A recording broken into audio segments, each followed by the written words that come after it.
Allah le Tout-Puissant s'est interdit l'injustice à lui-même et l'a également rendue interdite entre ses serviteurs. Dans un hadith Qudsi, Allah dit « Ô mes serviteurs, je me suis interdit l'injustice et je l'ai rendue interdite entre vous. Alors ne soyez pas injustes les uns envers les autres. » L'injustice, c'est dépasser les limites fixées par Allah, mettre une chose à un endroit où elle ne doit pas être, ou encore priver quelqu'un de son droit. Tout acte de désobéissance envers Allah est une forme d'injustice.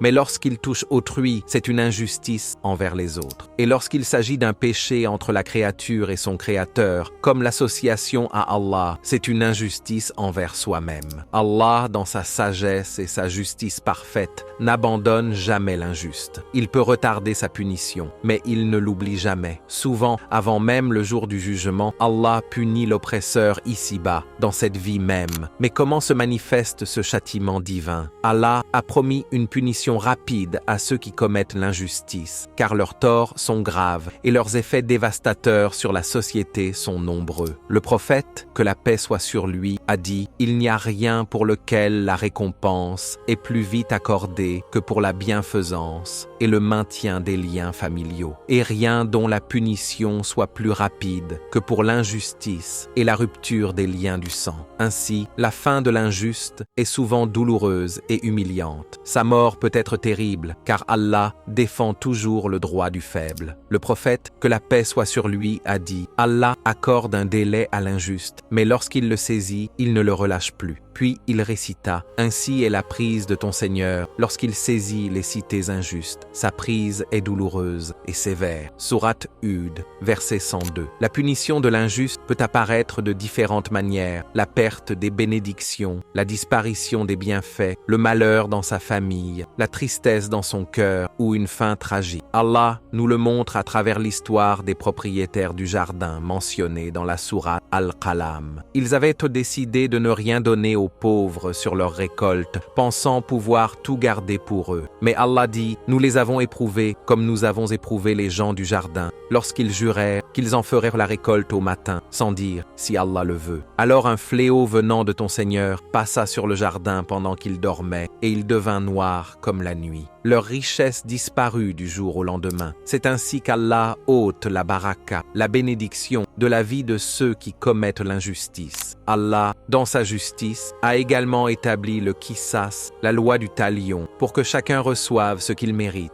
Vie pour vie, œil pour œil, dent pour dent, et les blessures se réparent par équivalence. Mais celui qui pardonne, dit Allah, cela sera pour lui une expiation et une élévation auprès de lui. Allah punit l'injuste à travers 4 étapes. La première, c'est le délai. Allah laisse du temps à l'injuste pour qu'il se repente. Il dit, je leur accorde un délai, mais mon stratagème est solide. La deuxième, c'est l'illusion de la réussite. Si le coupable persiste, Allah peut lui accorder encore plus de richesse et de plaisir, non pour l'honorer, mais pour le tromper jusqu'à sa perte. Nous les attirerons progressivement vers la perdition, sans qu'ils s'en rendent compte. La troisième étape, c'est l'aveuglement du cœur. Le diable embellit alors ses péchés. Il croit faire le bien alors qu'il s'enfonce dans le mal. Son cœur meurt et il ne ressent plus de remords. Et enfin, la quatrième étape, c'est la saisie finale. Le moment où Allah le saisit soudainement d'un châtiment terrible, sans aucun échappatoire. Ainsi est la prise de ton Seigneur lorsqu'il saisit les cités injustes. Sa prise est douloureuse et sévère. Allah ne punit pas immédiatement tout le monde, car s'il le faisait, plus rien ne subsisterait sur terre. Si Allah punissait les gens pour ce qu'ils ont acquis, il ne laisserait sur terre aucun être vivant. Mais il leur accorde un délai jusqu'à un terme fixé. Ton Seigneur est plein de pardon et de miséricorde. S'il les châtiait pour leurs fautes, il hâterait leur châtiment, mais ils ont un rendez-vous dont ils ne trouveront pas d'échappatoire. Oui, Allah accorde un sursis, mais il n'oublie rien. Rien ne lui échappe. Il voit tout, il sait tout, et il rendra justice au moment le plus parfait. Ô Allah, nous te demandons ta satisfaction et le paradis, et nous cherchons refuge auprès de toi contre ta colère et le feu de l'enfer. Ô Seigneur, enseigne-nous ce qui nous est bénéfique. Fais-nous profiter de ce que tu nous as appris et augmente notre savoir. Aide-nous à t'évoquer, te remercier et t'adorer de la meilleure manière. Ô Allah, accorde-nous une belle fin, purifie nos intentions et fais-nous entrer au paradis sans châtiment ni jugement par ta miséricorde. Ô toi le plus miséricordieux des miséricordieux. et que les prières et la paix d'Allah soient sur notre prophète bien-aimé Muhammad, que la paix soit sur lui, sur sa famille et sur ses compagnons.